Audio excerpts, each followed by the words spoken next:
Sir ಅಂತೇಳಿ ನಾವು ಡೋರಿಯಿಂದ ಬಂದೇನ್ರಿ sir. ಎಷ್ಟು ಜನಗಳನ್ನ ಕರ್ಕೊಂಡ್ಬರ್ಬೇಕಂತಂದ್ರೆ ತಿಂಗಳು ಪಿಂಚಣಿ ಹಣ ಬರತ್ತಿಲ್ಲ ಸರ್. 5 ತಿಂಗಳಿಂದ 6 ತಿಂಗಳವರೆಗೂ ಪಿಂಚಣಿ ಹಣ ಬರತ್ತಿಲ್ಲ. ಕೇಳಿದರೆ ಎಸ್ ಆರ್ ಅಂತ ಅಂತಿದ್ದಾರೆ ಸರ್. ವಿಡಿಯೋಗೂ ಒಂದು ಲೆಟ್ರ್ ಬರೆದಿದ್ದಾರೆ ಸರ್. ಅಳ್ಳಾರ್ ತಹಶೀಲ್ದಾರ್ಗೂ ಒಂದು ಲೆಟ್ರ್ ಬರೆದಿದ್ದಾರೆ ಸರ್. ಅಳ್ಳಾರ್ ತಹಶೀಲ್ದಾರ್ ಆಫೀಸಿಗೆ ಡಾಕ್ಯುಮೆಂಟ್ಸ್ ಎಲ್ಲ ಕೊಟ್ಟರಲ್ಲ ಸರ್, ಇನ್ನೂವರೆಗೂ ಕಾರ್ಯರೂಪಕ್ಕೆ ತರವಾರಿ ಸರ್. ನಾನೇನು ಮಾಡಿದ್ನಿ, ಎಲ್ಲರೂ ನನಗೊಬ್ಬತ್ತಿನ ಸಂಬಂಧ ಅಂತೂ ಬೇಡ, ಎಲ್ಲರೂ ಕರ್ಕೊಂಡು ನಾನು ಡಿ ಸಿ ಮಠ ಹೋಗಿ ಡಿ ಸಿ ಮೇಡಮ್ ಭೇಟಿ ಆಗಬೇಕು, ನನಗೆ ಕಾರ್ಯರೂಪಕ್ಕೆ ತರಬೇಕು. ಮತ್ತು ನಮ್ಮ ತಿಂಗಳ ಪಗಾರ ಎಷ್ಟು ತಿಂಗಳಿಂದ ನಮ್ಗೆ ಅಮೌಂಟ್ ಬಂದಿಲ್ಲ 2 ತಿಂಗಳ ಪಗಾರ ನಮ್ಗೆ ಹಾಕಬೇಕು. ಹಾಕಿದ್ರೆ ನಾವು ಇಲ್ಲಿಂದ ಹೋಗ್ತೇವೆ, ಇಲ್ಲಾಂದ್ರೆ ನಾವು ಹೋಗೋಂಗಿಲ್ಲ ಅಂತೇಳಿ ನಾವು ಎಲ್ಲ ಅಧಿಕಾರಿಗಳು ಹೇಳಿದ್ರು ಸರ್. ಏನಂತಾರೆ, ಹಾಕ್ತೇವೆ ಹೋಗಮ್ಮ ಇದನ್ನೇ ಹೇಳ್ಕೊಂತ ಬಂದ್ಬಿಟ್ಟಾರೆ ಸರ್. ಹಳ್ಳವ್ರದಾಗ ಇಲ್ಲಾಂದ್ರೆ ಕನಿಷ್ಠ ಒಂದು 10-15 ಸಲ ಓಡಾಡಿರ್ಬೇಕಾರೆ ಸರ್ ಎಲ್ಲರೂ. ಇನ್ನೂ ಕೆಲವು ಜನರು ಬರೋರಿದ್ರು ಸರ್, ಅವ್ರು ಅಸ್ತವ್ಯಸ್ತ ಇದ್ದಾರೆ, ವಯಸ್ಸಾದವ್ರು ಅದಾರೆ, ಅವ್ರಿಗೇನು ಬರೋಕ್ಕಾಗಲಾರ್ಕ ನಾನು ಇಷ್ಟು ಮಂದಿ ಕರ್ಕೊಂಡು ನಾನು ಧಾರವಾಡಕ್ಕೆ ಬಂದೇನ್ರಿ ಸರ್. ಏನು ಕೇಳಿದ್ರೆ ಏನಂತಾರೆ, ನಾವು ಹಾಕ್ತೇವೆ ಹೋಗಮ್ಮ. 1 ತಿಂಗಳು ಹೋತು, 2 ತಿಂಗಳು ಹೋತು. ಶಾಸಕರಿಗೆ ಹೇಳಿದ್ರು ಸರ್, ಅವ್ರು 2 ಸಲ ಬಂದು ಹೋದ್ರಂತ್ರಿ ಸರ್.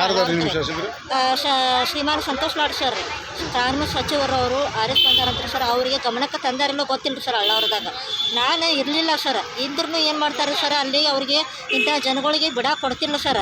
ಕೇಳಿರ್ನು ಏನಂತಾರೆ, ಇನ್ನೊಂದು ಸ್ವಲ್ಪ ದಿನ ಬಿಟ್ಟು ಹಾಕ್ತೀನಿ, ಇನ್ನೊಂದು ಸ್ವಲ್ಪ ದಿನ ಬಿಟ್ಟು ಹಾಕ್ತೀನಿ ಅಂತ ಇದನ್ನೇ ಹೇಳ್ಕೊತ ಬಂದಾರೆ ಸರ್. ಇದನ್ನೇನು ನ್ಯಾಯಯುತವಾಗಿ ಸರ್ ಎನ್ಕ್ವೈರಿ ಮಾಡಿ ನಮಗೆ ಪೇಮೆಂಟ್ ಹಾಕಿರಿ ಸರ್. ಅಲ್ಲಿವರೆಗೂ ನಮ್ಗೆ ಹಾಕೋದು ಬೇಕಾಗಿಲ್ಲ ಸರ್. ಕೆಲವು ಜನ ಹಾಕೋದು, ಕೆಲವು ಜನ ಬಿಡೋದು ಬೇಡ ಸರ್. 30-32 ವಯಸ್ಸಿನವ್ರಿಗೆ ಹಾಕಿದಾರೆ ಸರ್. ಎಂಥವ್ರಿಗೆ ಪೇಮೆಂಟ್ ಹಾಕಿಲ್ರಿ, ಅಲ್ಗವಿಕಲ್ರಿ ಇದ್ದವ್ರಿಗೆ ಹಾಕಿಲ್ರಿ, ವಿಧವಾ ಇದ್ದವ್ರಿಗೆ ಹಾಕಿಲ್ರಿ, ಮಕ್ಕಳು ಇಲ್ದವ್ರು ಇರ್ತಾರೆ, ಅಂಥವ್ರಿಗೆ ದುಡ್ಕೊಂಡು ತಿನ್ನೋಕ್ಕಾಗೋದಿಲ್ಲ ಸರ್, ಅವ್ರಿಗೆ ಅದು ಹಾಕಿಲ್ರಿ ಸರ್. ಇದನ್ನು ಗಮನಕ್ಕೆ ತನಕ ಸ್ವಲ್ಪ ನಿಮ್ಮ ಪರವಾಗಿ ಒಂದಿಟ್ಟು ನಮಗೆ ನ್ಯಾಯ ಒದಗಿಸಿಕೊಡ್ರಿ ಅಂತ ನಾನು ನಿಮ್ಮಲ್ಲಿ ಮನವಿ ಮಾಡ್ಕೊಳ್ತೇನೆ ಸರ್. 50 ರೂಪಾಯಿ ಪಗಾರ ಇದ್ದಾಗಿಂದ ಚಲ್ತಿ ಇದ್ದಿದ್ದು ಬಂದಾಗೈತೆ ರೀ. ಕೈ ಹಂಗೆ ಕೊಲ್ಲೈತೆ ರೀ ನಮ್ಗೆ. ಈಗ ಬಂದ್ ಮಾಡ್ಯಾರ 5 ತಿಂಗಳು. ಯಾಕೆ ಬಂದ್ ಮಾಡ್ಯಾರ?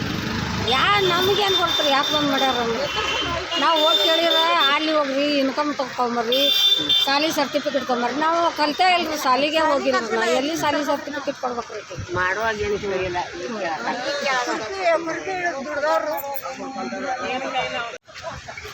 ಸರ ಈಗ ನಾವು ಬಂದಿದ್ದ ಏನು ಕಾರಣ ಅಂದ್ರೆ ನಮ್ಮದು ಹಳ್ಳಾವರ ತಾಲೂಕು ರೀ, ಡೋಪಿನೆಟ್ಟಿಂದ ಬಂದೇವ್ರಿ. ಈಗ ನಾವು ಬಂದಿದ್ದ ಕಾರಣ ಏನಂತಂದ್ರೆ ನಮ್ಮದು 60 ವರ್ಷದ ಪಗಾರ ಸ್ಟಾಪ್ ಆಗೈತೆ.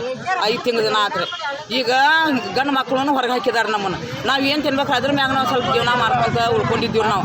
ಈಗ ಅದು ಬಂದಾಗೈತೆ ಅಂದ್ರೆ ನಾವೇನು ತಿನ್ನೋದ್ರಿ, ಈಗ ಅವ್ರನ್ನ ನಮ್ಮ ಮನೆಯವ್ರನ್ನ ಮನ್ಯಾಗ ಕುಂದಿರ್ಸಿ ನಾವು ಬಂದೇವ್ರಿ ಮಾತಾಡೋಕೆ. ಈಗ ಅದ್ರ ಬಗ್ಗೆ ನಮ್ಗೆ ಏನರ ತಿಳಿಸ್ರಿ ನೀವು, ನಮ್ಗೆ ಏನರ ಇದನ್ನು ಮಾಡಿರಿ. ಆದರೂ ಕುಮ್ಮತ್ತ ಆಗಲಿಲ್ಲ ಆದ್ರೆ ನಾವೇನರ ಇಲ್ಲೇ ಬಂದ ಕೆಲಸ ನಾವು ವಿಸ ತಿಂದು ಇಲ್ಲೇ ಖಾಲಿ ಆಗಿಬಿಡ್ತೇವ್ರಿ ನಾವು.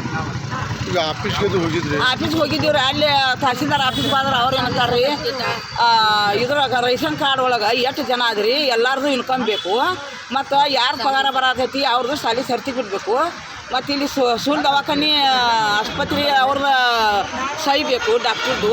ಅದನ್ನೆಲ್ಲ ತೊಗೊಂಡು ಬರ್ರಿ, ತೊಗೊಂಬಂದ ಕೆಲಸ ಇಲ್ಲಿ ಕೊಡ್ರಿ ನಮ್ಮ ಕೈಯಾಗಂತ ಅವ್ರು ಅಂತಾರೆ ತಹಸೀಲ್ದಾರ್ರಿ. ಈಗ ನಡ್ಯಾಕೆ ಬರ್ದು, ಈಗ 60-70 ವರ್ಷ ಆದ್ರೆ ಹೆಂಗೆ ನಡ್ಯಾಕೆ ಕೊಡ್ಬೇಕ್ರಿ? ಅವ್ರು ಬಂದ ಕೆಲಸ ಎಲ್ಲ ಅಡ್ಡಾಡಿ ಕೆಲಸ ಅವನ್ನೆಲ್ಲ ತೊಗೊಂಡು ಇಲ್ಲಿ ನೋಡಿದ್ರೆ ಬಲ್ಲಂಗ ರೈಸ್ ಇರ್ತೈತಿ ರೀ ಆಸ್ಪತ್ರೆದಾಗ. ಅಲ್ಲಿ ದಾದ ಮಾಡಕ್ಕೆ ಬೇಡ್ರಿ ಅಂತ ಅವ್ರಿಗೆ, ಮುದಕ್ ಮನುಷ್ಯರಿಗೆ ಡಾಕ್ಟ್ರುಗಳ್ರಿ ಆದ್ಕೊಳ್ಳಿ ಅವ್ರು ಸಹಿ ಮಾಡಕ್ಕೆ ಬೇಡ್ರಿ. ಈಗ ಅದಕ್ಕಂತ ಏನು ನಾವು ನೋಡ್ರಿ, ಈಗ ಜಂಗಲ್ದಾಗಿದ್ದವ್ರು ನಮಗೆ ಯಾವುದೂ ಅನುಕೂಲ ಇಲ್ರಿ. ನಮಗೆ ಗಾಡಿದದು ಏನೂ ಅನುಕೂಲ ರೀ. 4 ಕಿಲೋಮೀಟ್ರ್ ನಾವು ನಡ್ಕೊತ ಬರ್ಬೇಕ್ರಿ. ಎಲ್ಲೇ ಡೋರಿಗೆ ಬಂದು ಬಸ್ ಹತ್ಬೇಕ್ರಿ ನಾವು. ಡೋರಿಗೆ ಬಸ್ ಅವ, ಬರೀ ಟೈಮ್ ಸರಿ ಬಸ್ ಅದಾವ್ರಿ. ಅವು ಬಸ್ ತಪ್ಪಿದ್ರೆ ರೂಟಿಗೆ ಬರ್ಬೇಕು ಸರ ನಾವು.